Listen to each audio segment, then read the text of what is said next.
Hey, welcome back to another episode of the Verticals Perspective. Tonight I'm featuring Josh Burr, a good friend of mine. He's out of Bluffdale, Utah. Uh, Great tree climber. I think they call him the rope magician or the Iceman. And his current credentials are the Tactical Emergency Casualty Care. He was a previously Sprat climber, and he's a great friend of mine. We've competed at various competitions and worked together at Geezers a few times. Say hello, Josh. Yo, how's it going? How you doing Thanks for today? having me. Great, great. Just in from work. And you Had to just go. rushed right into it. Yeah, something like that. Happy to be here. Yeah, thanks for being on the show and filling in an episode with me, man.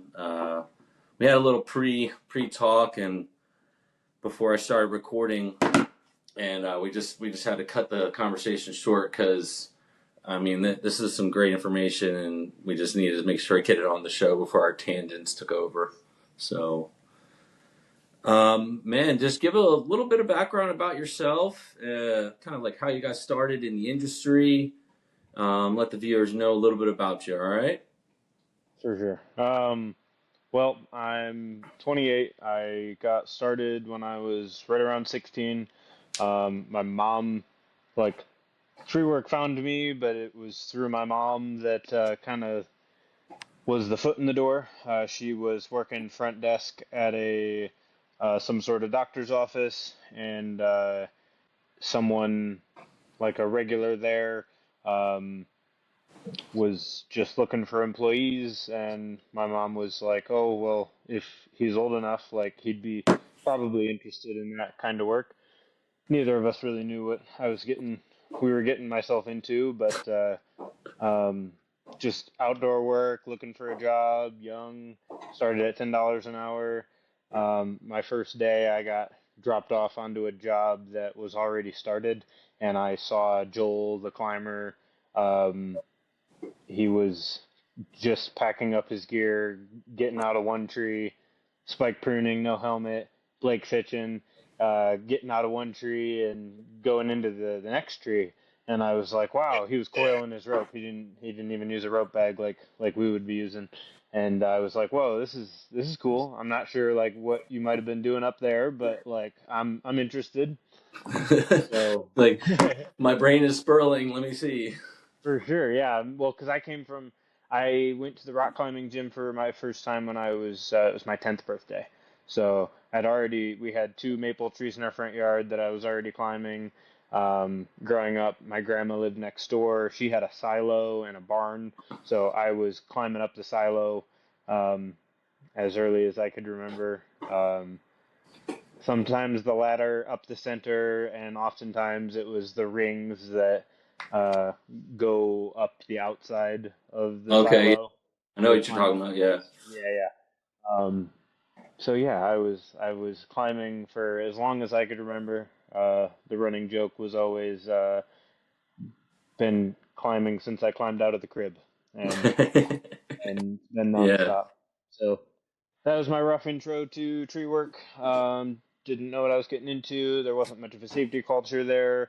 Um, Not much PPE. I didn't know chaps existed.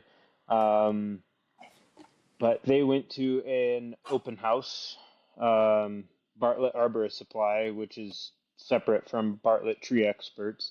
But Yeah. Bartlett Arborist Supply hosted an open house once a year. It was a 2-day event, and they had trainers. So all the good local Michigan tree climbers were there. And then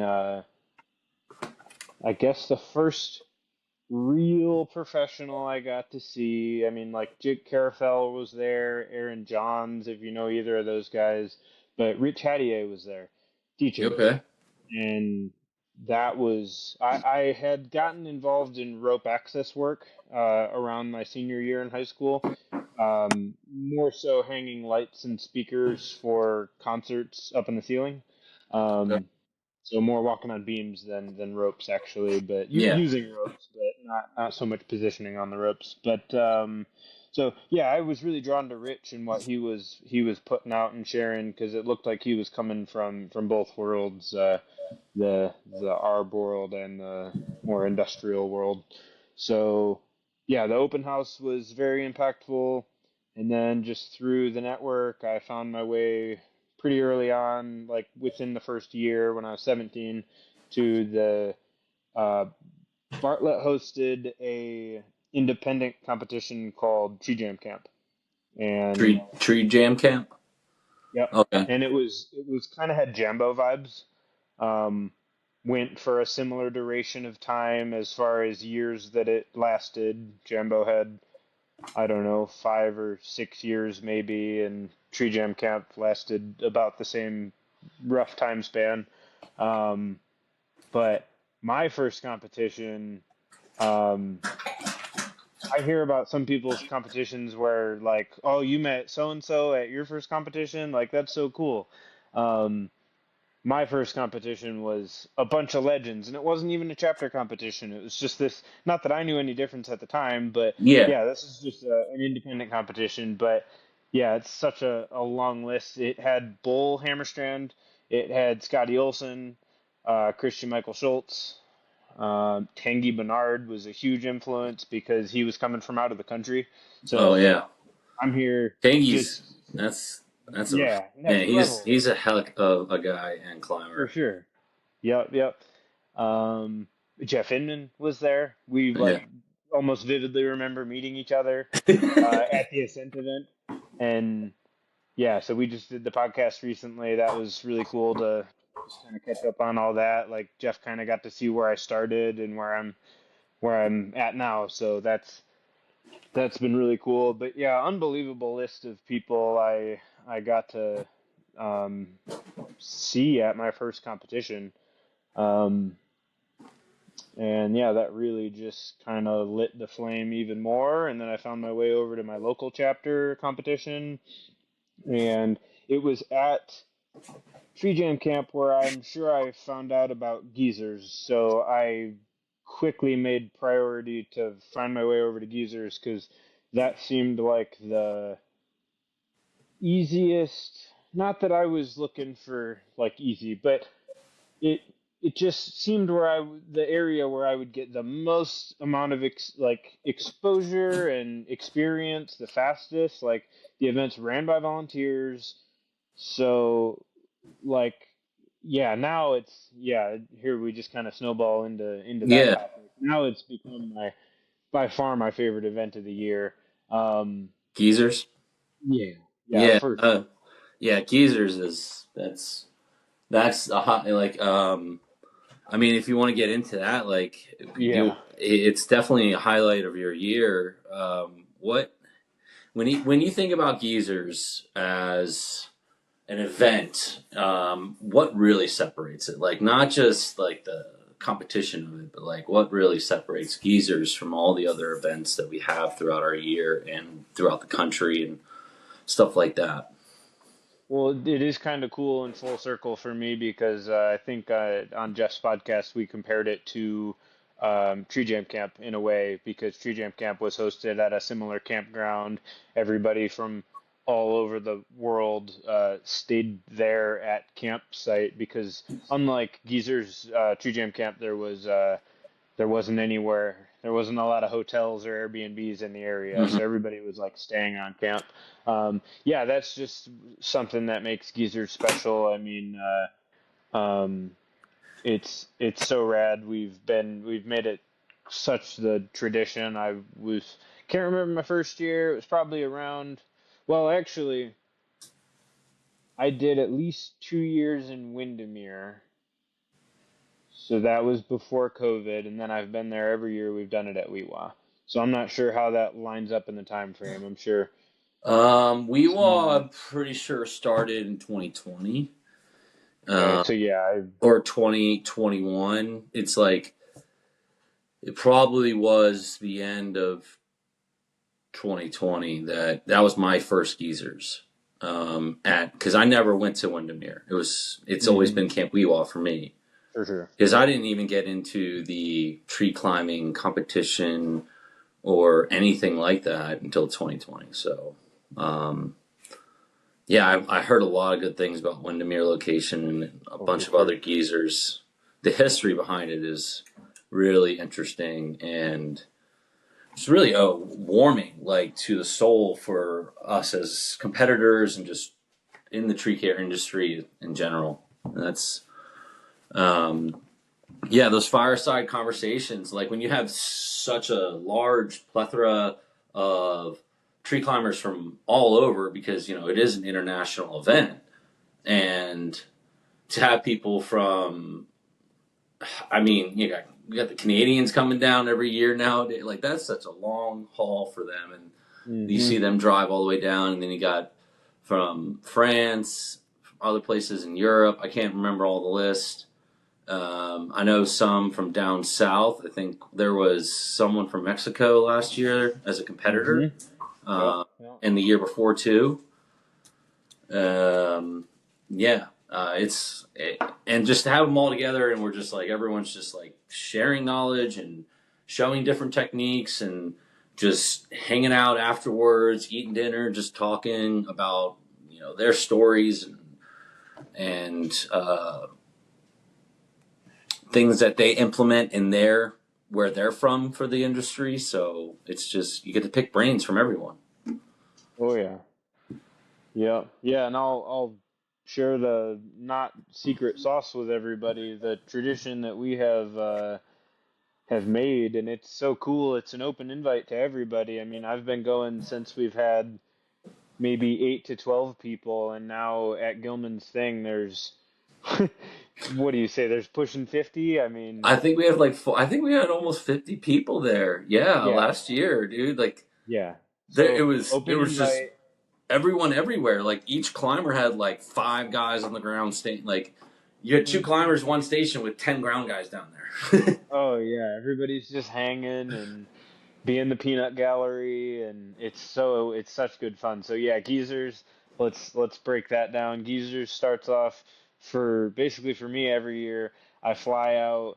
Um, let's see, Gilman's winds up on a Saturday, right? So Hmm. I fly in sometime to get me over to Gilman's on a Saturday. Um, so we show up to Gilman's Saturday morning. He gives us a nice intro at his house. Um, he has us over at no cost. He feeds us lunch and he teaches us, and it's a very hands-on.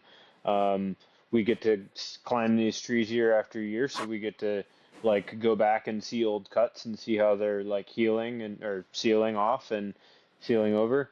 Um, and And he shares all those new practices that he is testing out and yeah, implementing, and we get to do it on his property and then go back the next year and see how it responded. Like it's like where the cut is made, and on this diameter on this species, how did it respond, how much reaction wood is grown over um, since last year, yeah. and the ratio from the leads over time, changing so that it's not as much weight on those overextended laterals. And Hmm. not trying to get into all that science of that, but But yeah, keeping it basically simple. over the years being guinea pigs for the PPQ thing, that's like Yeah. new now. Like we've been like doing some of that at his house for some years. So yeah, Gilman's is super rad. That is such a huge value add to everybody's like trip and time out to Florida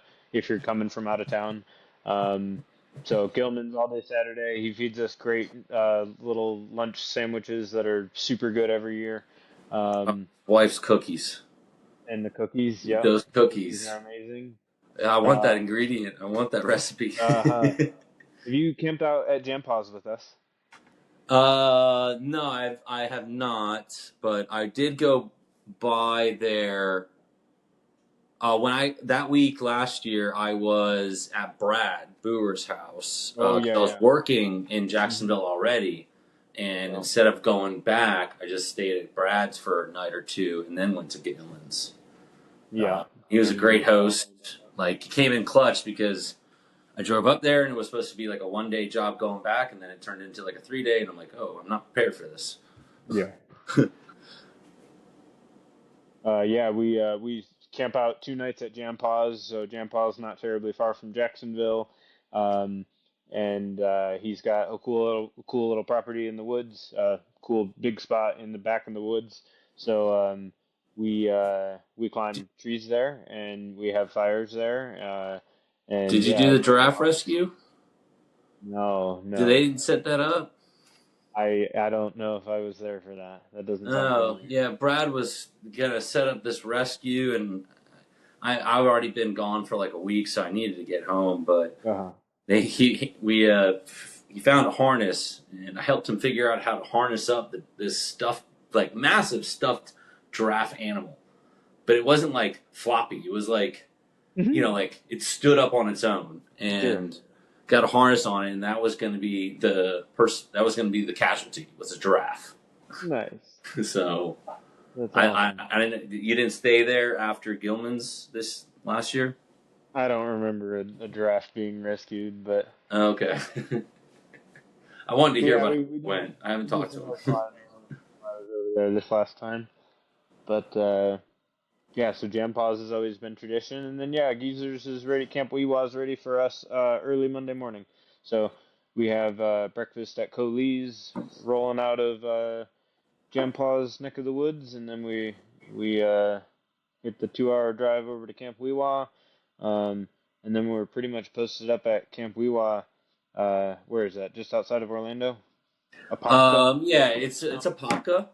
Yeah. So um, it's west, kind of like northwest of Orlando. Definitely northwest of Orlando. And yeah, it's an old Boy Scouts camp. It Mm-hmm. might still be a Boy Scouts camp. I'm not exactly sure on that. But yeah, Camp Weewall is pretty awesome. Got got those old bunk houses with bunk beds all through it. Got lakes with some docks for kayaking, and I think they got like water skiing there too. In this, that offered. I hope they fix that rope course and that rock wall, and they get that recertified, because that'd be fun for Mm-hmm. this year for geezers if we can like rock climb on our downtime at night or something. I But heard that like we're allowed to use the pool, but we would need to get a lifeguard, and then that turns into a money thing of like paying a lifeguard. So one of these years, if it gets like hot enough, I would love to. And then of course you get all these guys like Fincher who will be like, "I'll be your lifeguard." yeah, But Layton. Hey, a bit fun hey, to organize. no. It's probably the trash person. All good. 1 second. No worries. Hey, What about no. the sleeping cat? Shh. Shh. Shh. Come here, Walter. You want your ball? You want your ball? Go get your ball. Go get your ball. Yeah. I don't think it's ever gonna be like that warm that time of year. Sure. Yeah, it is. Yeah, I guess it's still That's winter like time. the only time of the year where we need jackets, like Sure. actual jackets, because that Yeah. humid cold, whew, Oh yeah. it'll get to And you. That coming wet, from the that wet west, cold. it's a different level. Um, what's the like for the geezers to you, like when you get to be like, because it's just all of us younger climbers that are in the circuit going around competing so much, and we Mm-hmm. all get to like finally come down to this one spot, and we're not focused on rushing it, because like it's the whole week, like most people that come for geezers are there from typically, like it really starts to fill up around like Wednesday, but Mm-hmm. like we get a lot of work done. You got all the hammers setting up all these fun climbs and technical events. I mean, Belay's B climb with Keith Stoner and Cameron Lundeen last year over like that little oak that scrawled out onto the lake. That was just super cool, way they did that. But outside of that, like, what about the spirit of the event for you? Like, because it seems like it's just a lot of giving back. Do you get that, right? Oh Like, yeah. you get that vibe. Like, it's just everyone's trying to rise each other up and just have a good time, but also take it serious. Because some people take it really seriously, so we got to respect that. For sure. Yeah. Yeah, it's like a big family reunion of sorts. And Expo, the once a year TCIA Expo can also kind of be seen like that.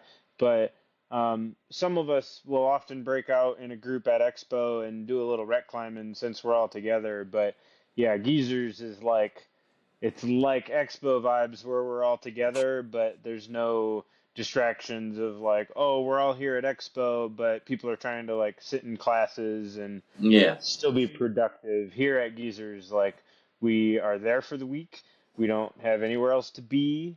Um, and yeah, our priorities there are doing a little bit of volunteer work, cleaning up the property, whether that's like dead trees I or wouldn't say a dead. little.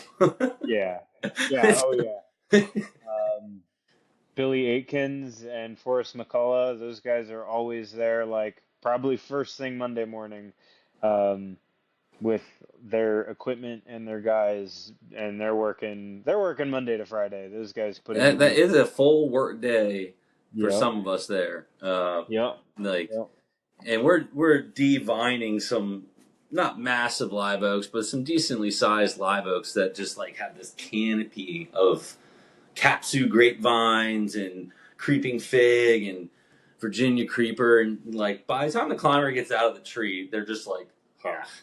like you are caked in itchiness. Your hands are shot from pulling vines all day. Like you're like, I thought this was supposed to be a fun event.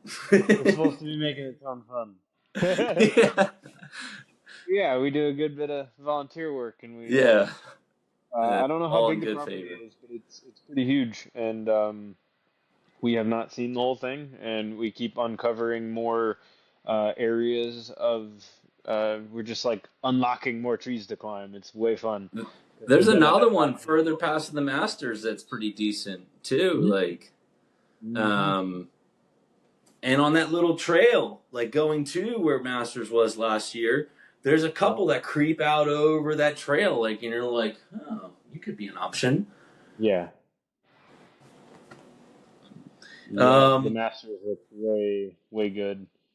yeah, it was After good they last did all year. that work and covered it, because so many of the areas are just getting like so overgrown. Mm-hmm. But yeah, volunteering like Monday to Wednesday roughly, and then Tuesday, Wednesday ish, we're starting to pick trees to set up, and then we're just dialing in events before everybody gets there, and then we've got Education Day, which is like Thursday probably. Um, they'll be hosting some classes on just whatever's popular to talk about, rescue and work positioning and all the good important stuff. We've had a few good rigging classes. Yep. A couple of years ago, we had a really good one, I think, and uh, rescue class 3 years ago. That was a good one. Can't remember who did that one though. I took something away from it. That's why I thought it was really good. For sure. Some of the When something Iceman like guys. really sticks out to you, you're like, ooh. Yeah, yeah. But yeah, Geezer's not one to miss. I haven't missed it since probably 2018. I've considered it for one thing or another over the years, but yeah, I haven't missed one yet. Uh, I got, and then you got to talk about the famous food. You know, that oh, barbecue for awards. Dale makes us. I'm Dale. I'm not the biggest barbecue fan, but holy cow, that's one meal I do look forward to. Dale makes us some food. Yeah, he does a good job. There's when people say like, "Oh yeah, I'm gonna really smoke out this rib really well and brisket and all this stuff," and you get into it and you're like, and then every year at Florida TCC and Geezers, you just are like, it's gonna be good. Oh, cool. It's gonna be delicious. He does it for And Florida chapter too. yeah, he cooks for Florida every year. I'm hoping to get him for. I reached out to him. We talked. For He the said he would rescue help. event? Yeah, he was like, yeah. Nice. It's like, but like it falls on a certain time of a family member's like I think birthday, For his sure. brother's birthday. But he Uh-huh. said like, yeah, I'll definitely do something for it. Cool. And so I don't know. I don't want to say. I don't want to get anyone hopes ups, I but hope like so.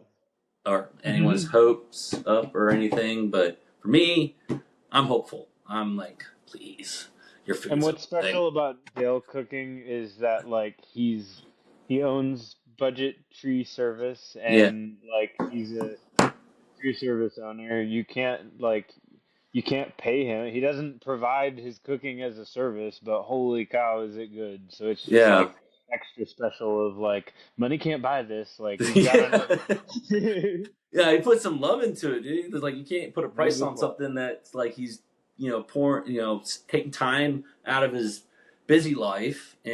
and running a multi-million dollar company and Yeah. everything else that he does that I'm unaware of, and Sure. he's just to and that amount of food like that takes days of preparation, That's what I'm days. saying. Yeah, Dale's got it's better hard to put a cooking price on something like that. than So to be whipping up some food for yeah. us smelly tree guys. It's not a whole chicken and or half a chicken and a waffle, but True. yeah, if you ever want to go get a great meal before Gilman's, stop by what is that diner called again? What was that diner? What was Metro it? Diner. Metro Diner and Yeah. order a Yeah. half chicken and waffle, and it's really a It's a whole half a whole chicken. half a chicken. Thought it was an exaggeration. I won't let that down, dude. You were so stunned. You were looking at it like, this is a whole half a A chicken. whole half a chicken. I'm gonna need a box. um, you know, something that I feel that over your period of time in this industry, like the evolution of climbing, since you first started in the industry and like just noticed the tree climber, not and then became the tree climber, and now to where you are now, um, like what of the dynamics have you seen change? Like how has this evolution of climbing really changed for you? And I don't mean to just pivot right off, but Oh no, something I I think really want to hear from you because yeah, you're constantly, just showing little tips and tricks and how to make things work with your MRS systems, and it's just very unique. Not many people still climb MRS and stick to that I know of. So I just want to hear from you, like how that has really changed, how to incorporate multiple tie-in points, whatever really comes to mind for you. for sure. Yeah, no, we definitely hit home. 30 minutes, a little bit of an intro. We hit home how awesome Geezers is and not one to miss. I have kind of gone full circle in my climbing. Um, so I like my first exposure was seeing someone on a Blake's Hitch, and then I messed around on a Blake's Hitch for a brief amount of time, but had already acquired some rock climbing gear, like a rock climbing harness and a gree and a skinny rock climbing line. So I was putting some of that stuff to use rec climbing after work and on the weekends. Um, as soon as I found out that like there was an option for something for me to climb that like wasn't a rock wall that like was not conveniently located, like you got to go out of your way to go find a rock wall, but like trees are everywhere. So Yeah. um, yeah, I just quickly became I was rec climbing all the time. I remember we had late starts for high school on Wednesdays, and I would wake up early, and I mean sometimes I would like tree camp, and that would give me enough time to like wake up in the tree and then pack up. And we had a tree in my parents' backyard that I would climb around in. Okay. But You're yeah, if I was tree camping the night before late the night start. before late start. Yeah. And if I wasn't tree camping, I would be like waking up early to climb the tree early on a Wednesday morning before school. So yeah, I was like full on addicted. Um, and so yeah, putting in the hours all the time. They weren't really letting me climb at work. For like I was with the first company for about 3 years. They put me in spikes, and like most people do, I I probably spiked up and removed a pine tree that like they could have tipped over, but they're just like, hey, like Yeah, you gotta send him up give you a there. bone. Yeah, exactly. Yep. So, um, did some things like that, just spikes in a spar, um, like pine tree type stuff for that first company, but no, it's nothing real crazy. But oh, I think I snowballed a little bit, like going back into the. Oh yeah, so like It's okay, climbing all man. the Let's time. just go with the Yeah, yeah. flow. Yeah. So just climbing all the time. First exposure was the Blakefish, and then I was like kind of doing stationary rope stuff, kind of with the Grigri, um, but really figuring out some things along the way because any of the guys I was working with, like they were like, you don't need those trinkets. Kind of was their mentality. Ooh, yeah. Kinda. So but yeah, so started seeing moving rope, and then I dug really heavily into the stationary rope climbing. Do you remember Archie Arth? I I always struggle saying their last names. Archie and Andrew Tomaszek. So, You know what I'm talking about? try that one more time. Andrew Tomaszek. Um, it doesn't ring a bell. No, They it are doesn't. two cool cats in Pennsylvania. They're both BCMAs. Um, Andrew's Sprat level 3. Um, Hey, there's the cat. hey, get out of here.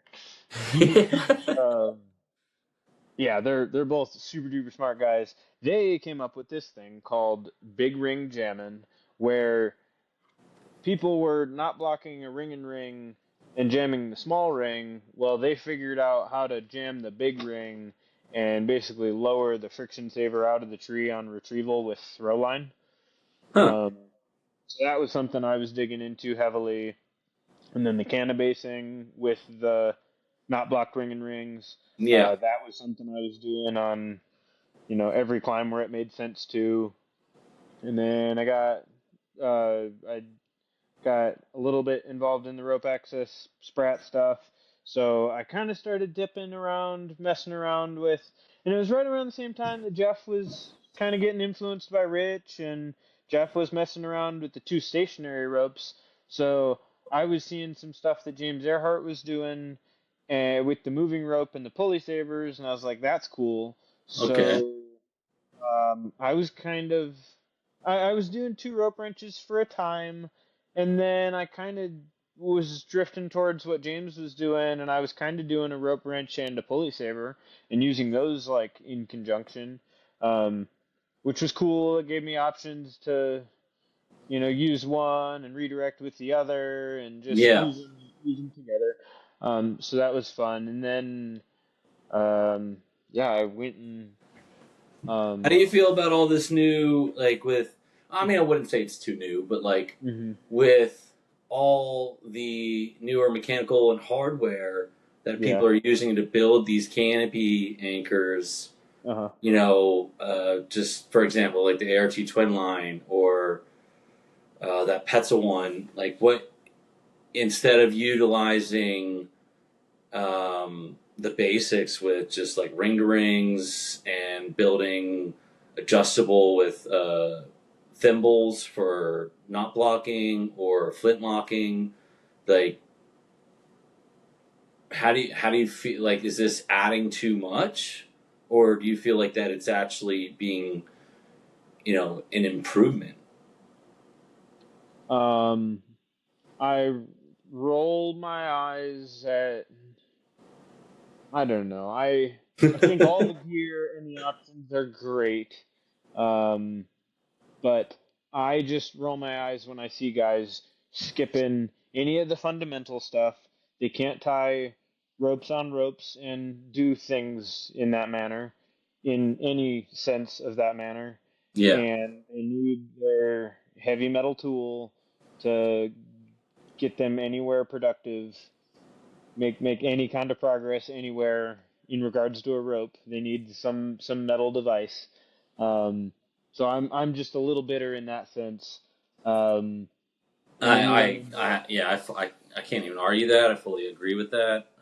yeah. It's frustrating.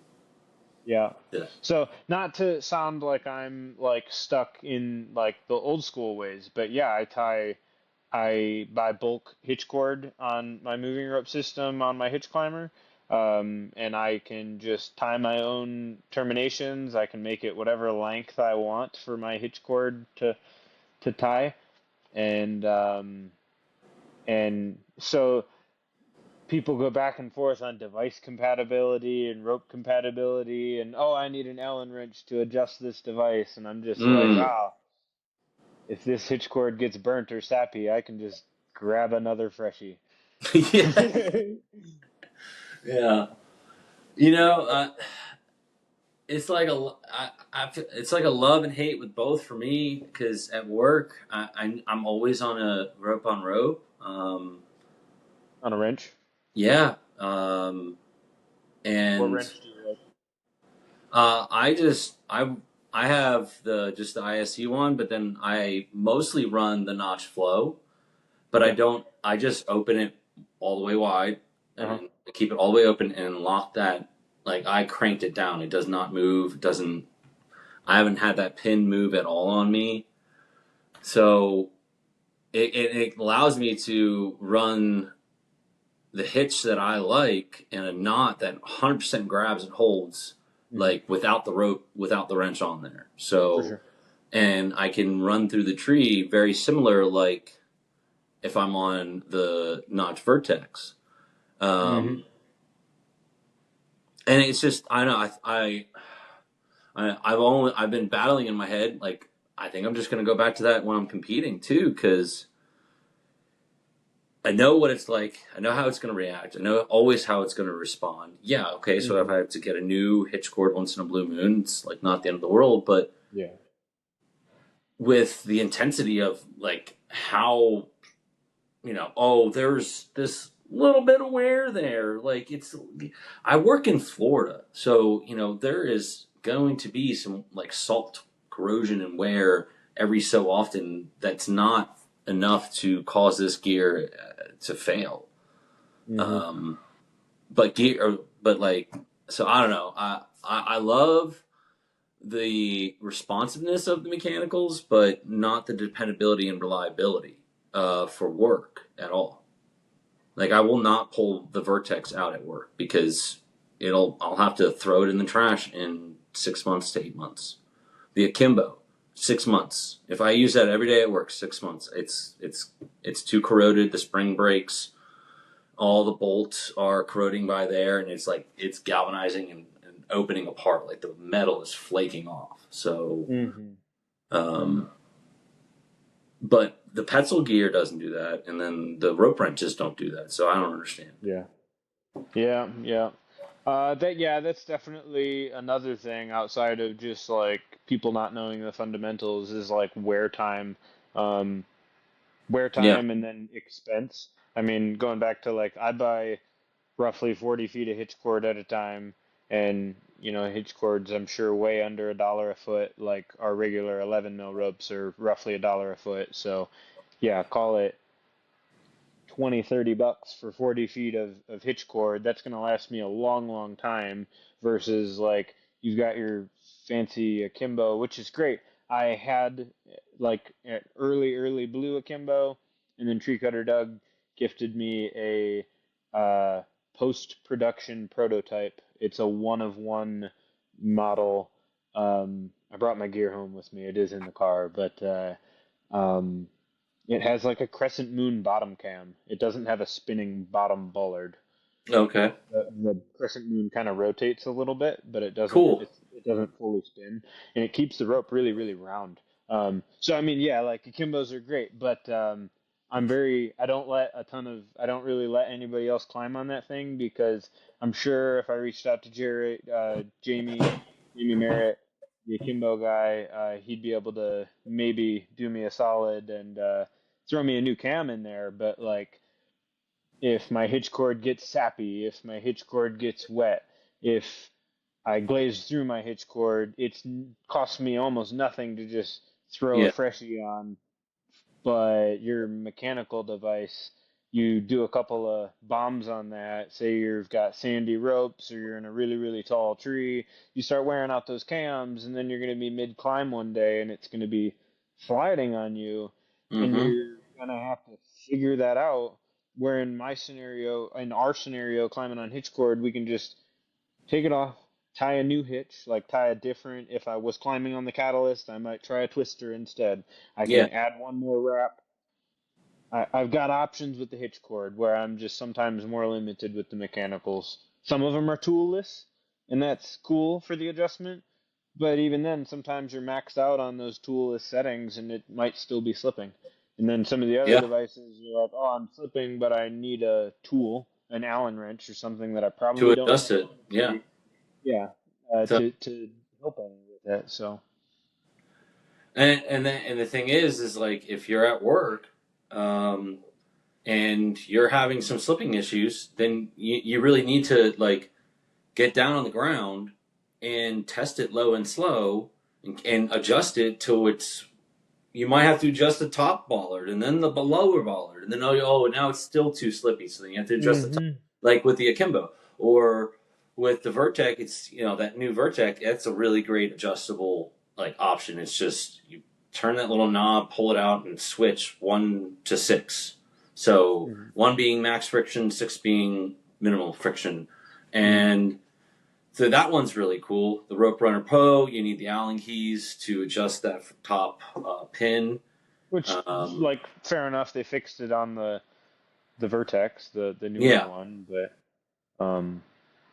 yeah. And then the, again, sometimes you might even be slipping on the maxed out settings. So yeah, my hitch cord is always going to grab. Like, I just got to find the right combination of like wraps to tie, basically. yeah. And so yeah, I've been because for a little while I was like for short quick climbs, I'll just slap on my akimbo. Like if I'm going up there to make like just that one cut, like Mm. let me just grab that akimbo. Let me just get up there really fast. Yeah. Because I have the blue akimbo, the akimbo one. Mm. That's a work one. The akimbo two is for like competitions and stuff because Sure. it doesn't have that approved rope list. Thank God. So Oh, did they do away with that on the akimbo too? yeah, now it's just diameter. So it That's has. interesting. I'm surprised that's the first I'm hearing about that. That was one Oh, complaint really? about the akimbo for me is I did kind of like throwing it on the rope really quick for the ascent event, but it wasn't ever approved with Cam 3 Max to my knowledge. So I was kind of out of luck there. So not that I want to go out of my way for an akimbo 2 right now, but that's cool to know that at least that's an option. Yeah, it's just diameter. Don't quote me. I think it's 11.5 to 13. Oh, that might have me on the Cam Yeah, 3 Maxes. yeah. They're We'll so have to. You'll complicated. have to. I could pull it up on my phone real quick, but let's not. All That's not good. the Yeah. focal point. Yeah. Yeah. Um, and so, and I don't know. I love my Armor Proof 10 mil, but they had a bad batch, and I burned through about 5 Hmm. recently. Is that the one that's What kind of like white and bluish armor press? the blue with the black. Oh, okay. I think there's other colors. I think I only purchased the blue with the black threading, 10 mil. Yeah. Hmm. Um, and I think they had like a bad batch or something because those things usually would last me like close to a year, right? Sure. Yeah. Yeah. And I rock the catalyst, so you can really burn in, pretty hard on a catalyst. Um, and recently, I think I've gone through 4 in the past 6 months, Hmm. and these were ones I bought a while ago, so it was back then. Now I just had 2 come in, and they definitely are like they're not soft and spongy like that bad batch was, but Sure. Sure. um, yeah, I know, and just having I don't know, it's very consistent. Um, I don't have to. I'm not worrying about the only other hardware I'm worrying about is my carabiner. You know, I'm inspecting my carab. Yeah, you got to inspect the wrench and you got to inspect the pulley, but um, that's not what's holding me to the rope and keeping me aloft. It's the hitch cord and that carabiner. I didn't even, that almost never even crossed my mind. The peace of mind of ease of inspection. It's so dang simple to Yeah, check yeah, you're right. It's like, yeah, you got your common sense, like, oh, I'm gonna look at my hitch climber if if like I'm climbing moving ropes. Like for me, that's a life support attachment point. But yeah, uh, but yeah, I mean, basically, you're just looking over the hitch cord. Does it look good, or is it glazed and looking weird? And you're pretty much good. But yeah, the mechanicals, you've got all these little nooks and crannies and springs, yep. and the akimbo. If You like drop it there's a on concrete and you get a little nick somewhere where the rope runs. It could cut your rope open. Yeah, There's and a like the there's akimbo, there's a the upper spring bollard. If you get like any sap in there, and that upper bollard's like yeah, it won't engage. yeah, it's not returning the way it should. Um, that's an issue. So yeah, you've just got all these weird little spots that you need to inspect on these mechanicals, and yeah, me on my rope on rope systems are just kind of chilling. And then yeah, one more pro on them too is like we can bend our rope wrench or our hitch cord on our moving rope system. Like if we're jumping through a union or leaning around the tree kind of weird, I don't have to worry about like side loading my device. My Yeah, akimbo or my runner is not going to be folding in half on this branch if I'm on a textile, a rope on rope, yeah. like a rope wrench, we can bend that whole rope wrench, and our system's unquestionably sound. But Yeah, uh, I mean, with the moving rope system, you don't even have that tether or rope wrench there, so it's like you're just bending the rope. yeah, as long as Um, that limb's not like disengaging my hitch while I'm bending it around the limb. Yeah, typically from my experience, if I am doing something like that where I'm bending the rope around the limb, it's almost pushing more pressure into the hitch rather yeah, than trying to disengage it. So, yeah, I find it hard. I find it harder to get past, like when the hitch cord like is pressed on there and you're trying to ascend up. You're like, wow, it's like more difficult because it's like it's compressing the hitch cord onto the rope, um, and including your body weight on it. So yeah. it can be a little bit to break it or to get it through a union, but it's safe and sound. I'm not worried about beating up a $600 piece of gear. For sure. Yeah, those So price tags on those devices. Yeah, I mean, our I almost called it a tree motion. Our DMM kineses are right around $1,000, and yeah, our devices are in the ballpark of $500. I mean, it's crazy, but in no time we're wearing like 2 grand plus worth of stuff. yeah, yeah, it's crazy. Yeah, the price for us to do it by the standards, um, is mind-boggling. Some days, there's definitely ways to lower that cost.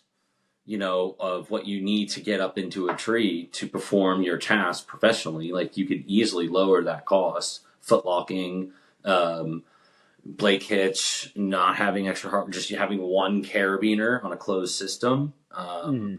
You could easily lower that cost, but your productivity is definitely going down, and your wear and tear on your body is increasing. Because Oh yeah, wear and like, tear big time. yeah, you're not producing nearly as much climbing those older techniques with closed systems or foot locking, and you're not hitting a product number. I'm not saying no, but like you will tire out. You Sure, will sure. tire out. Maybe not you, Uh-huh. but So yeah, majority that's of production climbers, if they were to foot lock up into a tree and then come down on a uh-huh. moving rope system, Blake sits, they are going to be tired as crap. Well, I can't. I don't think anyone can argue with you doing Blake Sitch full time on a closed system. Yeah, that's pretty gnarly as far as like wear and tear on your body. But yeah, I have found. So on my way to Triapalooza, I went on the way to the first tree of Palooza. I stopped by James Earhart's, and he made me my first footlock pressic. And at the time, he was still climbing primarily moving rope. So that 2020 is when I made the switch to pretty much climb on the pulley saver full time, and I pretty much said goodbye to my ascenders uh, right around that 2020 time frame. Um, I yeah, I hang an access line in most of my trees if they're not a super tiny tree, but I'll hang an access line in most of my trees, and if I can do work on the way up, I will footlock up on my access line, and then I can what's called secret weapon. Basically, I'm piggybacking Yep. my moving rope system onto my footlock pressic, so I have the high rope angle that the access line is on, but now I'm just magically going from a 1-to-1 ratio footlocking up the rope, and Yeah. I'm getting like full body strides where rope walking you're putting extra gear on your feet, extra expense like we were just talking about. Yeah. You're putting more gear on, and then you're taking these like half steps. So yeah, the footlock's rad because it's like a better exercise, and you're getting these larger strides into the tree, and then yeah, I just piggyback my moving rope system to my footlock pressic, and now I'm climbing 1-to-1. Then I'm climbing moving rope, and that helps me for limb walks, and um, I just think it's a No, I win. mean it for the cost effectiveness and how quickly you start getting into a tree. Hmm. That is the way to go. If you're working on that budget and you're just like you set that rope and you just can just start going up on that secret weapon. So with your footlock pressic, and it definitely is a time saver there. For me, I'm not. Yeah, no, I'm good. My left foot cannot handle footlocking anymore. Sure. Yeah, yeah. My muscle and skin graft. I used to go home Oh, with a bloody foot like every oh, day, dang. so Yeah, I'm yeah, good. Just the sidebar real quick. So yeah, the yeah. Rock Exotica Akimbo 2 is Uh-huh. 11.5 to 12.7. Oh, yeah. Cool. So Nice.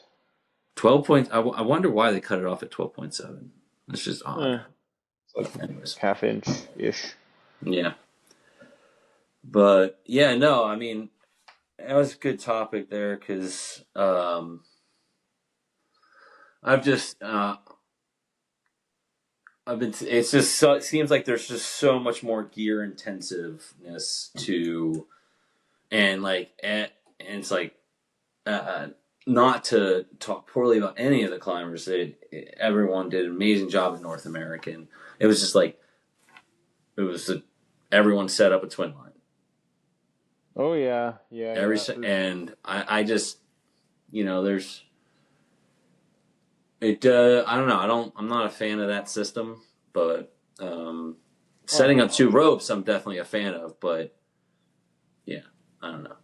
And those guys, those climbers are amazing. So, and they're obviously way better than I am. So, what don't you like about the twin line? the ART twin line, I don't Yeah. know. It's seems to just jamming the cam up there like that. And it's not really a cambium saver when it's set up in that Hmm. direction. You still have the rope being pulled up, like pulling up the when you're not blocking it, that's still going up onto the cambium. And then when you're retrieving that hard because you're pulling up multiple redirects and two ropes. So it's Hmm. not. I don't really see it being used in the direction of a cambium saber. It's Oh, just sure. not blocking up two ropes when we could install an actual cambium saber and still not block up two ropes.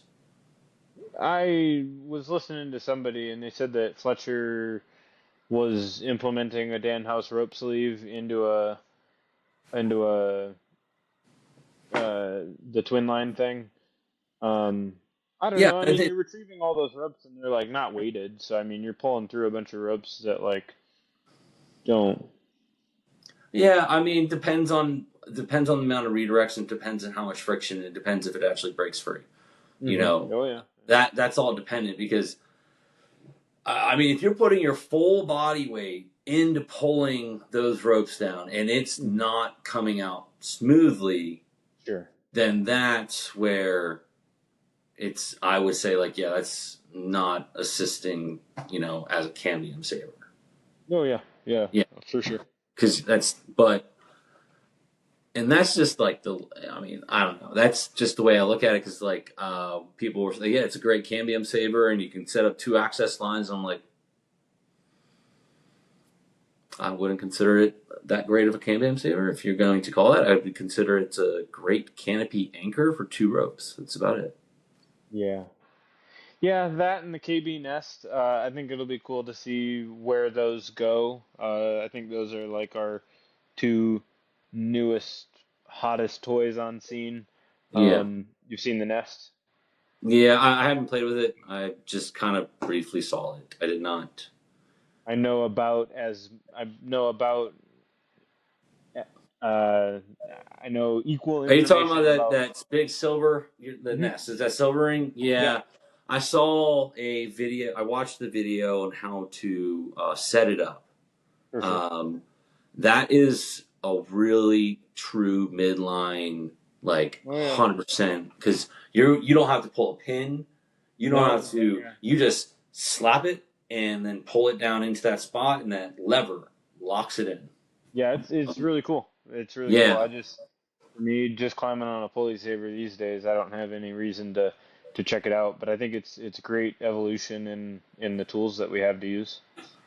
yeah. I would love to. Someone has it to show me it and see how it like. It's very easy to, and what from the video to actually like set it up, but like how it Mm, retrieves properly in multiple different, like when you got like 2 ropes in opposite directions, how that retrieves. for Because it sure. seemed a little bulky, and it's the typical work that I perform into down here in Florida is like really improper union structure stuff. So like really tight unions, like, Hmm. and I gotta be. Oh, I'm always like being super cautious with what type of a canopy anchor system I set up. I've built like 4 options because I'll be like, oh yeah, this is 100% gonna come down, and I'm pulling, and I'm like, it's like I had a ring rotate itself into the union sideways like this, like on the, Yeah. and it was, Oh and yeah, I'm I hear sitting there like, there's no that shouldn't happen. That shouldn't have happened, but it did. So that is one nice thing. I jokingly tell my crew that my access line is firstly for me in case I get hurt and need someone to get to me quickly, but more it gets used more often for and which isn't often, but I've really gotten my pulley saver system dialed in pretty great. So much so to where like I'll have other crew members pull it out, and they might not even realize like the system that they're retrieving. But yeah, they'll pull it out pretty effortlessly mhm. and soft retrieve stuff, and they're only just pulling rope hand over hand. They don't know the process Yeah, that I've thrown them in. But um, yeah. I've been just tinkering around with, I got all this extra gear and extra rope just laying around, and I'll just like, put this together, and it's basically just like the same thing but in a little different format, really. Like so, like everyone's seen that video of Derek Martin's Poor Man's Swim Line, mm, and just kind of like utilize like his design and brain, just like coming up with different. Is it going to be a pulley or is it a ring, a mhm, thimble? Like which one am I making this time, and how it comes out? Like how with multiple redirects or canabase or an actual true canopy anchor, and how they retrieve. And it's been nice because like just climbing and doing 1 to 1/2 inch reduction cuts all throughout a tree, and then you really need that. So like playing with which one works. oh yeah. And I have now told myself that no matter what, if I'm trying something new, I am setting a soft retreat, because too many times I've had to go back up and go get it. Well, soft retrieves for sure, but then yeah, where I was going with the access line is like, yeah, firstly it's for me in case I need a rescue, but in case like my friction saver gets stuck on, if any of my gear gets stuck on retrieval, like that access line is just already chilling there, Hmm. waiting to. It's not a whole new throw line set after I just spent however long in the tree. Yeah, yeah. Um, yeah, I really my like I don't know. My favorite with that setting the access line is just like setting a basil Mhm. and then pull like having an alpine butterfly on the one side pulling up the canopy so that the basil is always there and it's independent. But like Yeah. if I wanted to, I can just attach. I love using those little Wallard shackles, and I'll Hmm. just hook that up from the canopy knot block and have the tail and hook that up to my basil. So like if everything goes out great, I just retrieve the basil and it pulls everything out. Yep. Yep. And like I don't actually have to tie a knot. I just put it on the like I just clamp it to the basil and then put a stopper knot on the Yep. one side. Um, that's been my favorite setup for everyday work because then there is the access line, which I when I'm going up, I'm not carrying up another rope. Nope. It's attached to there, which is also an access line because it's alpined with a carabiner. So that's life support. Um, as long as I'm loaded on the basal anchor. As long as my life's on there, the backside is good to climb on as an access until I switch over. And yeah, that retrieves way better than like a knot block twin line. Like for me, every day, Hmm. it's just like a go-to. Because you can even have like the rope set preset through the one ring, and then have like let's say the Ultra Link for the midline. So then you don't have to pull all the rope through, and you just clip in on the Ultra Link, and you have that knot blocked, and it's right there. It's like already preset for you, so you're not having to pull a bunch of rope through, Hmm. like with a ring to ring. Uh, that was a fun tangent. Yeah. Talk forever about some climbing anchors. Yeah, yeah. Yep. So yeah, full circle. I've found a way to integrate moving rope into my daily production, and it works for me.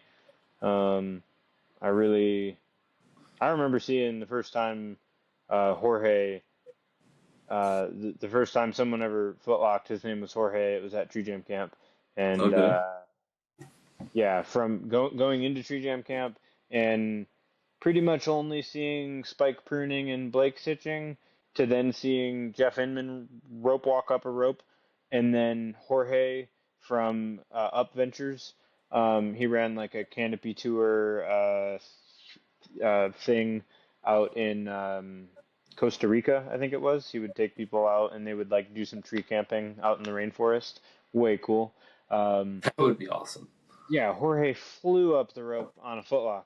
And I was like, wow, that's like pretty magical. And then I went like years without ever seeing a footlock again. It was pretty much probably until I saw James Earhart that would make sense. I mean, Yeah. it was a lost art by the time I was entering the scene around 2017. Nobody was really. It was like a bunch of spike pruners or people on ascenders. Those were kind of your options. So yeah, James I, is. it's you just slap ascenders on anyone, they can go up. Oh yeah, All I yeah, got to do is raise a foot, and I yeah. mean, you might not be very efficient at it, but you will get up the tree. Um, Eventually, you'll get up there. yeah, so yeah, the ascenders are definitely taking over and taking away that art and that physical skill set and that physical ability with rope walking. I'm sorry, with foot walking, Yeah, because not that's everyone can footlock, or has the physical stamina to do it. So, um, or hip thrust if you're doing it like that.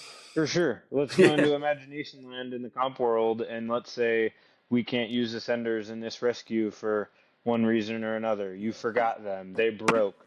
Uh, yeah, let's say both your ascender, your foot and the ascender's rope Ooh. walking into the ring, and Yeah. you gotta Okay. get Give up me some there. ideas. Sure, yeah, You give me yeah, some like, ideas for Florida Rescue Challenge. Be like, you hmm forgot your ascenders in the truck. You yeah, just eliminate that. yeah, forget them, and you've got to get up there. And yeah, maybe it's a scenario where they like have the option to footlock, but they can hip thrust if they need to. Um, Mm-hmm. yeah. So that's what I'm all about. Yeah, like the rescue, that was the barrier to entry. Like back before like 2017 time, um, that was the barrier to entry for rescue for our competitions. Like if you could not footlock to leave the ground, you weren't getting anywhere near that dummy to get him onto the ground. Oh wow. And Okay. yeah, well, I mean, for real. Like, I mean, that was our trade skill was footlocking, and now, like you Mm-hmm. just said, you slap ascenders on anybody, and they will get they will be on their way to the dummy. And Yeah. if they get Eventually. to the dummy by the time they time out or not, that's another story. But yeah, they will at least be on their way to leaving the ground Yeah. eventually. Yeah, and then that's another cool kind of side topic on like the footlocking for rescue. Um, I had heard people mention that they had X amount of rope to pull for the North American in Ohio because the rings were so high. They were like, "Oh, that's a 60-foot tying point. That's 30 seconds of rope tying to like anchor off Oh. their Okay. Yeah. system." Yeah. And I was like, "Ooh, that is interesting." I walk in there, I do my 360 assessment, and then I do my 3 rep climb heist on the access line with my footlock pressing, and I'm on my way. Yeah. I don't even have to spend any extra time anchoring my rope. I'm just tying my footlock pressing on my isolated 2 legs of line. Yeah. So I think you that started going up the tree because I watched your climb. You it was were around a minute and a all half. about under a minute, and you Yeah, were already going up. sure. Goal Because time. the average time of like a competitor that is in the podium standings is you need to be starting to go up around a minute, For sure. regardless of the scenario, so you can Yeah. build all those points up there. Oh Uh, yeah. Getting off the ground under a minute, that's very stellar. And that's, I mean, it's commendable because you are saving a lot of time. If it's a high tie-in point, you gotta knock, lock, and pull all of that rope through, and that's Before you can ever start putting your probably mechanical device on, if you're tying a mm-hmm, rope wrench in that, if you're tying like a hitch based thing in that event, that is time you are burning. There mm-hmm, are ways to like walk in with a pre-tied rope wrench on a separate rope, and then you can base tie them, and there are ways to go about it with a system pre-tied. But yeah, um, yeah, yeah. it's No, just when it's a high strategy in that tie-in, event. yeah, not yeah. When it's a high tie-in and you got to pull a lot of rope, I always recommend a basal anchor sling. It's way faster. Oh, yeah, that's a And factor like that having I some forget about. type of a sling for Hmm. bait, like if it's the snake anchor or if it's your own homemade one. Yeah. If anyone's wants a tip for that, because for myself, I have timed it on multiple times training, and if it's past like 30 to if it's in that 30, 40, 50, 60 feet range of pulling rope, you just whip that sling around and clip on a quad lock, and it'll beat it every time. Hmm. As Yeah, long, especially if you've got an Iceman. especially if there's a sewn eye. If there's a sewn eye on the short side, do that. But the Hmm. anchor knot, midline anchor knot works. You don't even have to pull rope. You just slap that around midline anchor and you're good. Hmm. So, but not having to do any of that and just footlock, kudos. You're making me Yeah, want to go tape up my foot and train like that again. sometimes I haven't seen Jeff footlock into a rescue in a couple of years, but I heard Jeff say one time that he would do it if the rope was like kind of free hanging, but if there was any kind of like if the rope was leaning against the trunk in any way, Jeff would just go straight to ascenders. But yeah, Jeff realizes too, I'm sure, that like we were just talking about, footlocking is going to be typically your fastest way off the ground just because there's less anchoring that you need to do to the Yeah, system. if it is really close to the stock, it's going to be very difficult to footlock.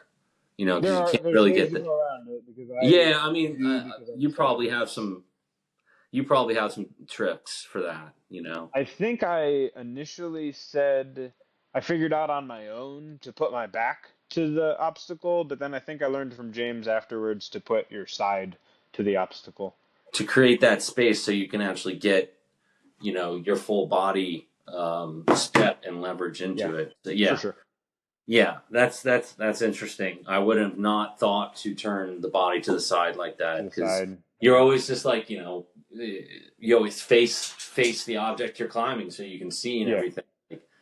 But now that since we're talking about some of the events, before we wrap this up, like what what are some ideas that you have that could help improve on the TCC events, like uh, from the understanding the score sheet to the judging or to the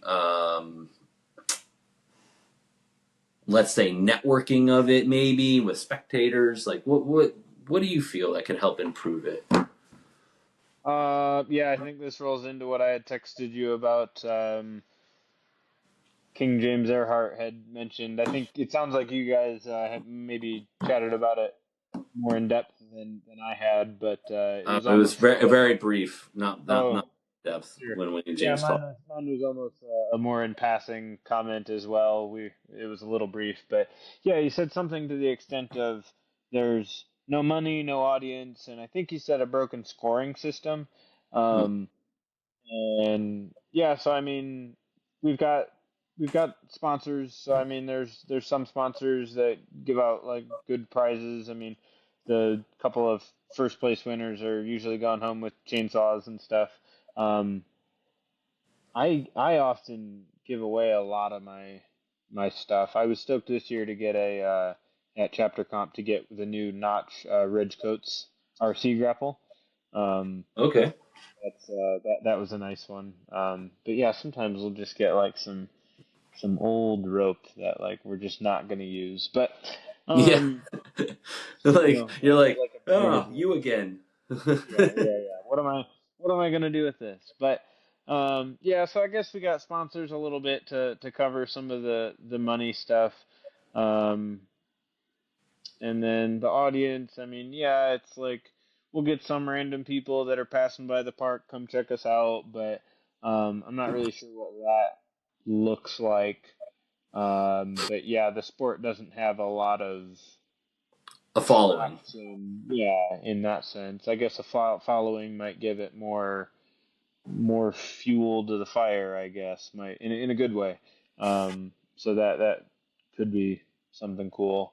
And then the scoring, I think that comes down to some of um, we have these ISA competitions that are part of a circuit, but the problem is when I go to multiple chapters a year, at least more than one. I Yeah. always do Rocky Mountain, which is often in Colorado. This year it was in Montana, but I'll at least do Utah and Rocky Mountain every year, and then there's usually another one that finds its way into the schedule. But every chapter just runs things a little bit differently, and sometimes you get a lot of those volunteers who are only seeing one competition a year, so like yeah, the winner of that whole event, like they'll go on to the next big thing that they've earned their place into, but everybody just kind of forgets about it until the next year rolls Yeah. around for the majority of them, not Yeah. everybody, but Yeah, yeah, kind it's of just like we were interesting. like slightly talking about prior to the recording, taking off of work and traveling Yeah, to compete or traveling to volunteer yeah, and then, having the a judge have an interpretation of the rule, and then it not be an interpret like a correct interpretation possibly, or an overstep of the interpretation of what the rule is meaning, like where they take it to a level of it's what's the word I'm trying to say, that doesn't kind of match our criteria or match our standards. And some people put a lot of training or a lot of time off. It costs money, and and it's like I feel like the events don't need to be so rushed just to be completed. Because by that time there's egos and emotions and frustrations with when when a competitor is scored, either improperly or harshly, and it seems to be like, oh, just brush it off, right? Like I think that's something like you said, but then it's like, wow, you do all these things, but I don't know. I mean, it doesn't really so much bother, but like how do you feel to approach when something like that might have happened, or how can we better articulate this for the rule committee to assist? Is there anything that you have, just any ideas that you come up with? Um, I have heard that there's right around a dozen people in the rules committee. I don't know all of their names. I do know Jason Deal's one of them. Jason Deal's an awesome person to have a relationship with. He hasn't, I think, in a Christian Schultz podcast, Christian would say that Jason hasn't missed a Michigan competition in ever. Yeah. Jason Deal's been going to Michigan comp. He lives in Kentucky, I'm pretty sure, and Yep. uh, and yeah, Jason's been going to Michigan for forever. So yeah, him and Christian Schultz have been awesome resources over the years. But yeah, I we had two things happen at these past two competitions. Um, the first one was a good learning lesson, and then the second one was a deja vu moment. So basically, Utah has only had around two women competitors over the years. Star Quintero. Yes. She was here regularly, and now she's out in Texas. But Star was a regular competitor out here, and then we've had a couple of others over the years. But Utah has not really seen much more than two to three females competing. So this year we learned that the way the rules are written, um, I had always kind of wondered like how many people officially like go to masters, and the way the rules are written, it's something to the extent of if there's less than 30, three people proceed to masters, Yeah, that's and correct. then the more people there are, the more people go to masters in Yeah, I that believe it goes up by every 10, 30, 40, 50, and increase something. each number. So pretty sure 40 has, you get 4, 55, something like that. Yeah. And And we can not paraphrase, you can keep talking, I'll pull it up. oh yeah, and I just had it in spirit of the competition too.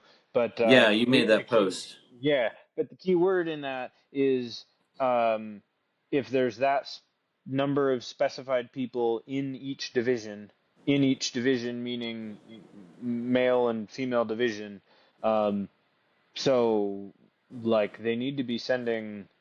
Rocky Mountain had 8 women, and they only sent 2 females to masters. And that creates this weird scenario of like, okay, well, one of the ladies DQs, and then the other one almost wins by default. You're taking Yeah. away somebody's like that third place person like has earned their spot, And in Utah, we didn't figure this out till after the fact. And then Rocky Hmm. Mountain was like a month later, and Rocky Mountain just happened, and they had 8 women at Rocky Mountain. And as they were announcing this stuff, like as they were starting to announce masters and stuff, um, I was like, hey, if there's 8 women, why are we only getting 2 Yeah. women masters runs? And they're like, oh, we've always done it that way. And I'm like, oh, well, like that's not good enough. Like you would flip this rule book on me in a different scenario, so like I'm holding you to Cool. this rule book Yeah. the same way. Yeah. They'll flip. A head judge of an event will throw the rule book at a competitor very quickly, right? And then when we, you know, quote the rule book, not much happens. So I made the post And saying, I'm gonna say that like that's pretty like that's become, and I don't care if it turns anyone's heads. I really sure. don't, because that's been the standing for the last 2 years of all the events that I've gone to. There was only one time, and it was at the Southern chapter where when we were talking, I actually was like, hey, and so apparently this is the rule, Hmm. and where it actually worked in my favor, because it was a great communication between the head judge of the event and the head judge of, and I'm just like, so whatever your decision is, it's a learning experience. But like going back to what we were talking about, it's how it's like, well, the rule says this, Hmm. you know, and I don't want to beat a dead horse, but like in North American, when you hit the bell, when the bell is made a sound for dismount, when you hear the sound of the bell, you are good, you know, Hmm. Yeah. and but interpretations and the rule is there for a reason, but yeah, so I think that needs to change. That's one thing, Yeah. I'm not trying to beat a dead horse or pick on a topic that's been talked about in another podcast. It's just, but it's not just that topic. It's this atmosphere of, well, the rule says this, and they're like, well, this is how it's being interpreted by the head, like the head judges will say that, or the head judge of the event will say that, and this is how it's been always done. Yeah, Yeah. sorry, Yeah, it was sorry. 824 Oh, no, I get it. I get it. It was 824 the rule that I was referencing about. Says the number of competitors who advance to the Masters Challenge depends on the total number of competitors in each division in the event. For competitor for competitor for competitions with 30 or fewer, 3 Yep, advance. advance. 31 to 31 to 40, 40. 4 advance. Yeah, just like you were saying. Yeah, So, I pulled it up too. I didn't know if you did. So yeah, yeah, it's just to get everybody on the same page. But yeah, and Alex Julius, she was a voice of reason there, and she explained like, yeah, it's to make sure everybody gets that fair shot, and if you only send 2 people and the one DQs, all the other person has to do really is set a rope and hit one bell, and they've then won by default without yeah. actually having to like really fight for it. Yeah, I mean, like that's and Southern. So I just competed recently. Southern, they did a great job. Three female competitors competed in Masters, And how many did they and have overall for uh, women? I think they had three. Okay, sure, but they sent them Yeah, all. I'm pretty sure they had three female competitors. Hmm. I can't remember off the top of my head, but that's all they had for the prelims. So they had three for Sure. Masters. Well, yeah, our Uh, learning lesson for Utah, we had 3, but they only sent 2 for Masters, and afterwards we were like, oh, well, why are we doing that? yeah. So and it's yeah. So everyone should have that opportunity, whether they're that talented of a climber or not. That shouldn't matter. They should be able to. It They by the rules, they should be able to compete. And the only thing you're going to do by allowing someone that's maybe not that talented of a climber compete in a Masters event if their spot is warranted is you're going to give them that exposure. And that's just hopefully, and it should just ignite that fun and fire in them to want to do better because they see how other people are doing this and they're like, wow, like, all right, so this is what I got to improve on. Yeah. So. If they have set at least one rope in throw line and hit at least one bell in work climb, I'm sure there's some official prerequisite to like actually make it into Masters, but that should all the requirements be is you can pull a rope in the tree and install it from the ground, and Mm-hmm. you can maneuver from the starting station and hit one bell in the work climb. Like, cool. Uh, you can at least like throw your shot at a Masters.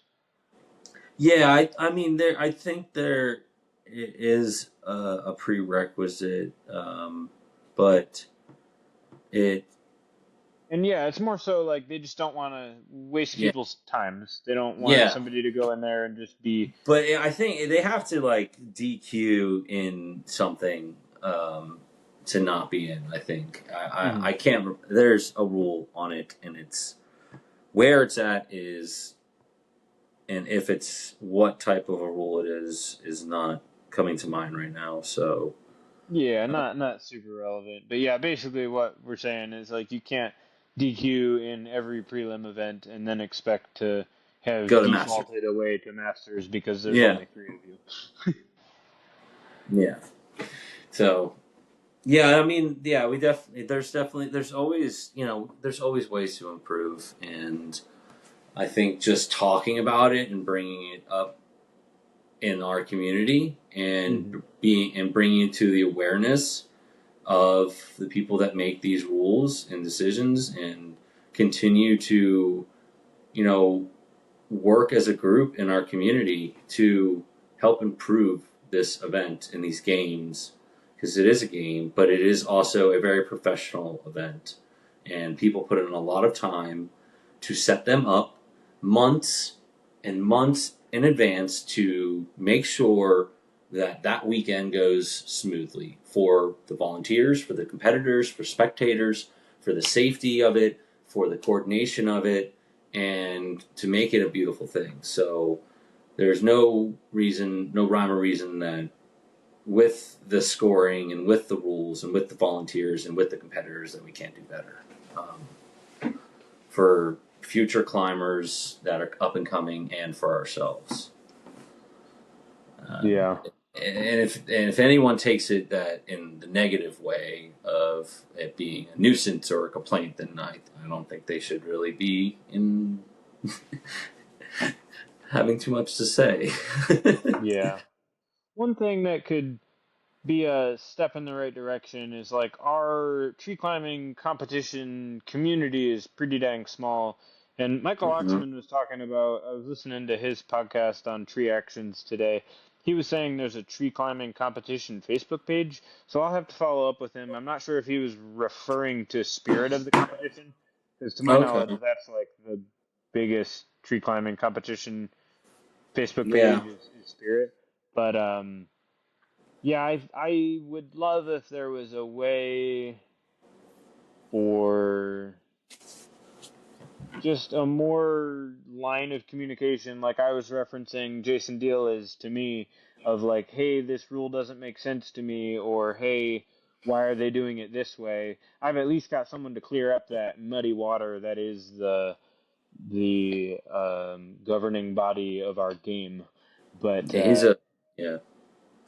yeah, I It's just I've seen him at so many events, man. So oh many yeah, I'd events, love and to know how many he does a year. it's I couldn't imagine because Yeah. he's all over the place. So he was at North American, he was at Southern. Um, Hmm. I can't remember when the first time I met him, but the first time that I really got to know him. So it was the second year Triapalooza because my first Hmm. competition ever was the first year Triapalooza. That's the first time I ever competed, Oh yeah, yeah. and then the second year I loved it so much that I wanted to help it. So I Hmm. volunteered and I was head judge of one of the master prelims, work Mm. climbs, and they had didn't really know this guy yet, but like they put Jason Deal in my ring so Yeah. he would shadow me so I could learn. That was the what their what they decided to do, but I didn't really know what they were doing. So, Sure. but and he just was like just dropping little knowledge all weekend long with me, Yeah. and I'm like, oh, okay, I didn't know this, I didn't know this, I didn't know that. Yeah. Yeah.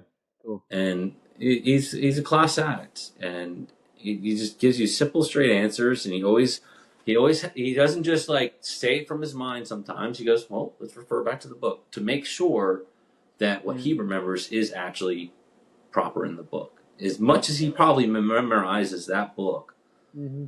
he still always refers back to it Oh so yeah. that what he is reiterating to you is 100% correct and proper. So, Oh yeah.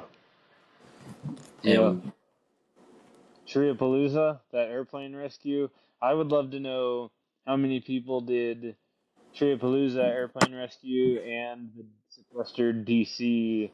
Uh, you heard about that one, the DC rescue, the Naom DC rescue, where they had a huge tarp set up, and it was a oh, sequestered rescue off someone in a parachute.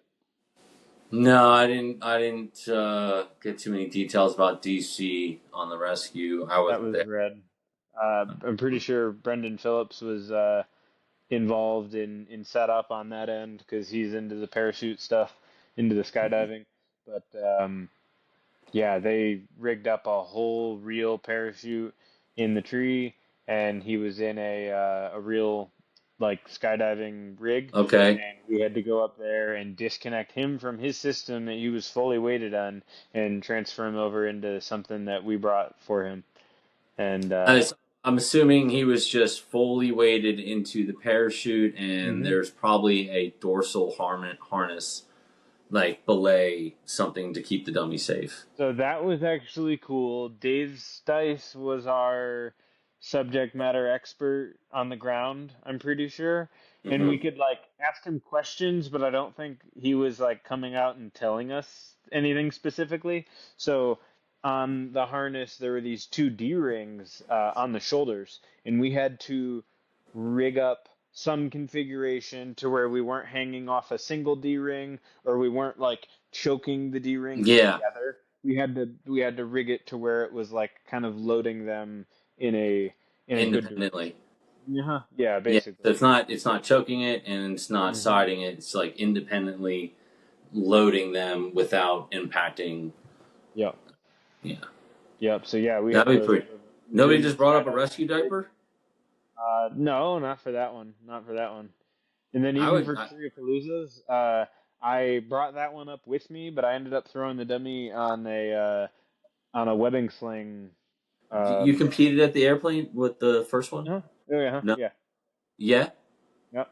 Yeah, that's what I Oh, was saying. I switched over to like footlocking and like full time on the pulley saver yeah, was that's right. I was on my way to Tripalooza and I swung by Earhart's for like It's maybe a it's week. been so it's been just downhill for aerial rescue events since tree like first Oh, time competing. I walk into this tarped ring and I'm like, holy fuck, there's an airplane. yeah. Oh. So this is what we do at these events. This is awesome. And then ever since it's been, oh, he's just dangling on a rope. Okay. I heard you mention that in the podcast you were on with Chris. You were like, it's been all downhill from here. Yeah, I would really love to. And here's another, like, just critique on the competition scene. And it really just comes down to, like, consistency. But um, I would love to get Jason Deal out to Utah chapter because not specifically ragging on the Utah guys. They're just involved in it, or not the Utah guys, the Petzel guys. They're just involved in this specific scenario. So I'd been wanting a pickoff rescue for a while, but the past handful of comps I've been in, the prerequisite to do a pickoff in competitions to bring everybody up to speed is that the dummy needs to be on some sort of backup system. He cannot only be on his individual climbing system by itself. Yeah, he needs to be on a belay. He needs to be on a belay of some sort. Well, some type of a Uh-huh. belay system. And It and doesn't, that that right there is the key word that is the reason we don't see very many pickoff scenarios provided to us, because the hiccup is it's very easy for them to set up a dummy on a zigzag and call it good, but for them to add in that extra step of a belay, um, and there's a but handful of ways to go about that, but they it's I also think it's because there so a lot of feedback that I've heard from people that set up events hmm is the newer climber, like someone that's oh never yeah like the people that have never competed before, and there's yeah always like five or so at each chapter event, and they'll have no chance, is what the word is. But I think that is nice that we think of that, but that should also be that warning sign to these competitors that have never competed before. Be like, I need to learn this. oh 100% Like, yeah not in a way to shun them away from it, but like try to bring them in, and then on education day prior to, probably teach about aerial rescue and show what a pickoff is. And then that's oh like, yeah hey, here's some information for you newer climbers or you newer competitors, whatever terminology you want to use. Tomorrow there might be this, but you don't say that. yeah well I So think it would be yeah, this is actually kind of a full circle thing. yeah, Um, it um, would, yeah, we're definitely going into some great topics. We do yeah, need to, let's wrap it up soon though. Sorry. yeah. No, you're totally good. It's We're almost on your 11 time o'clock frame. in my time. Uh-huh. Yeah. Yeah, Utah guys, and then getting Jason over to our comp. The Petzel guys, they set up an awesome rescue. The dummy was perched on a limb on a lanyard, and his zigzag was like pulled all the way up to the ring and ring friction saver. So he was Oh, just perched on the limb on his lanyard and the belay, and uh, and it was sweet. We had the full circle thing is we had our chapter hosted a rescue day in practice for the competition, like you were kind of mentioning. And then it was mhm. at that event where I was like, hey, we should do one of these for the work climb. So we ended up getting about 25 people. Our chapter hosted a practice work climb day where about 25 people ran through a setup work climb with all of the stages. And it was probably about half the groups, maybe a little bit more than half the groups, first time ever seeing any competition thing in real life was at the practice day. And I was like, wow, that's a huge leg up, you guys, like just showing up to this thing versus a Mhm. totally new person who's never seen a comp, them showing up to game day versus the guys who got the dry run in. And the dry run day, the practice day was like the weekend before comp, so it was like very fresh. Okay. So that was way rad. But I got to demo the iSplice moving rope pickoff.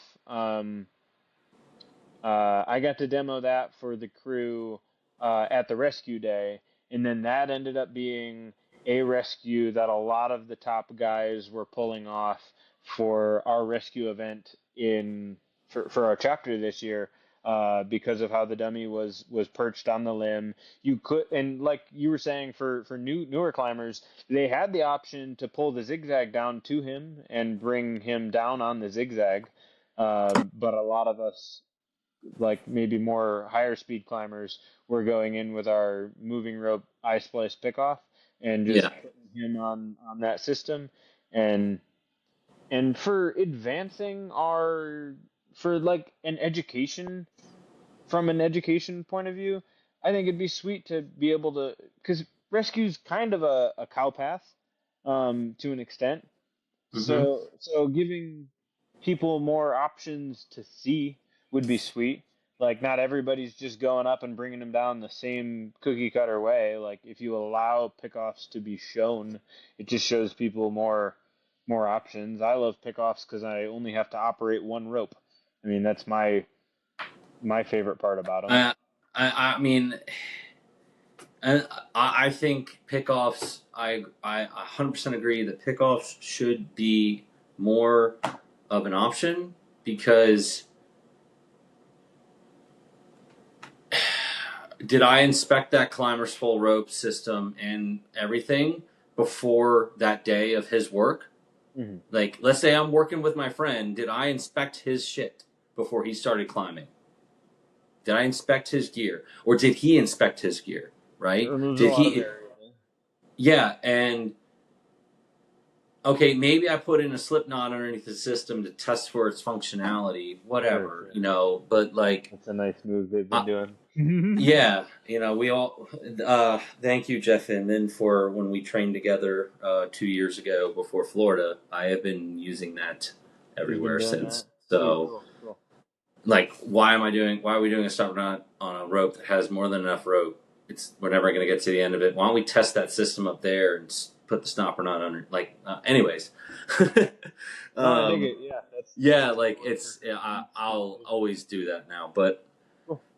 if I I am appreciate going that. to go up and go get someone like in real life, and I've done it a few times, three, um, in real life scenarios, I am not using their rope and system unless absolutely like have to.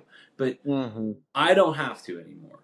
I have a rescue kit in my truck ready to go. It is only for it is a system on a rope with a pickoff option, and that's like in my truck ready to go every day. That's only for that. That's I am not utilizing his system. I'm not. I'm not going to take that liability Oh of yeah. something bad happening. So um, yeah. So I think the pickoff should be, regardless of the scenario, we should be that like the set up an auto belay, set up a rig with a ring up to the ground to the dorsal attachment, and make it a no go. Can't mess with it, and have a ground tech belaying it. We have I the had some guys volunteers. set up an super slick. Uh, their backup line was super slick. I'd never seen an ASAP base tied before, but they just had someone fair leading an ASAP, and I was like, wow, that is way clean because the ASAP So fed in both directions. they were just like feeding, and then and it was just attached to a sling Pretty on, much, on, yeah. on a basil. Pretty much. Yeah, That's I so might have taken a simple. picture of it, but yeah, it was so simple. And I was like, there's no reason that we can't do this. And they just Yeah. had a volunteer dedicated to, they just kind of like were feeding the rope in or tending slack if they had to. But yeah, more so, I'm sure they were just feeding rope into the device um, Well, I mean, as they were it lowering won't. It'll let it go. I it. Of mean, course. if the dummy's coming down, it'll let it feed through itself, Yeah. and then if it drops too hard, it'll catch it. Yeah. Uh-huh. So Yeah, it was perfect. And I was like, this is too. I'm gonna put this in my notes because that's gonna be one of my belay setups for I'm gonna do some, yeah. A base tied ASAP. I was like, this is incredible. Like again, yeah, there's no reason we can't. The Yeah, because then excuse you don't for have normal you don't have a pickoffs lever of a is system. Like you don't have to have some guy stand there and make sure he's lowering at the right speed so it doesn't interact with the person's rescue. That's oh my, that's so genius. there was you could ask Cody Schwartz about it. I'm not sure if it was because he might have been running out of time and he was descending a little bit fast Hmm. in combination with I think the volunteer wasn't tending the rope. So I think there was Okay. just more drag in the system than there should have been. But the only problem you have is if you have again a volunteer not paying attention or something. If the Yeah. ASAP locks up, then that can just be something to figure out. Yeah. Yeah. You gotta just have your volunteers just gotta be on point. It's Mm. And let the we're all climbers know humans. too, like, We're hey, all if you want humans to and pick we up, make mistakes. yeah. So But yeah, let the climbers know like what they're working with as far as devices in the ring, and it's like, hey, like hmm. this dummy's being backed up by a device that I think it's a meter a second or. 3 meters a second sets off Yeah. I don't Apache remember off ASAP. the top of my So head. I don't own an ASAP. mhm. So I It's haven't. not a tool for our industry. It's yeah. I got a rocker and a goblin, but I Yeah. don't. The only times those come out, competitions. So yeah. Mm-hmm. Rocker's awesome lanyard, but I uh, bro, you one. not I don't not know a how fan. you bro, I mean, like, you're when you walked over at Geezer's, me and Forrest were sitting at the table, and you came over there with this, and you're like, "Look at this thingy," and you're like, "This is gonna be a great lanyard." I walked over there and bought it too, and then I'm like, I see you with the lanyard as still as a lanyard, Oh yeah, and I yeah.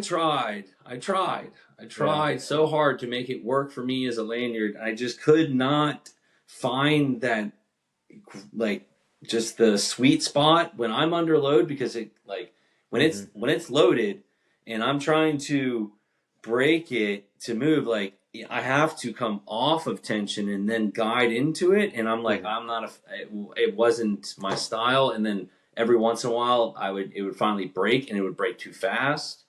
So kudos to you for that, sir. But yeah. No, it's a cool device. It is not a dedicated lanyard device, and I think it might function a little bit better as a fall arrest device, but it's Well, certified as both, so I definitely enjoy the heck out of it. I think it's a great device. I mean, like, I keep it readily available, in case of something simple needed. But yeah, man, this was a wonderful podcast, and I really enjoy you coming on. It is getting pretty late for me though, Oh, for so sure. Yeah, yeah. yeah, yeah, I'm 2 hours ahead of you. So, Yeah. um, and Forrest has already been making jokes in a group chat that I'm going to slow him down tomorrow. So I'm gonna, Oh no, can't have that. yeah. Yeah. But I appreciate you, man, and thanks for everyone tuning in, listening. Hey, Josh, keep us safe out there, and I hope to see you. I mean, I know I'll see you at Geezer's, but You going to Expo? maybe it's some other event before Yeah, you then. should be going to Expo. It's in Florida, isn't it?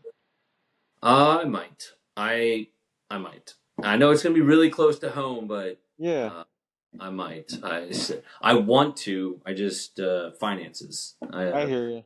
Yeah, I'm flying to California for like 5 days next week with my daughter for a vacation, and Oh, nice, cool. so there's been a lot of expenses. For sure. Yeah, but Well, hey, cool. man, you have Yeah, a really good I'm night. planning on coming out to your rescue event. So, You think you'll make it? yeah, yeah, I'm planning on it for sure. It's Sweet. in the calendar. So, if Oh, nowhere else, we'll see you out there. all right, man. You have a good one, man. Good night. Cool. Have a good night.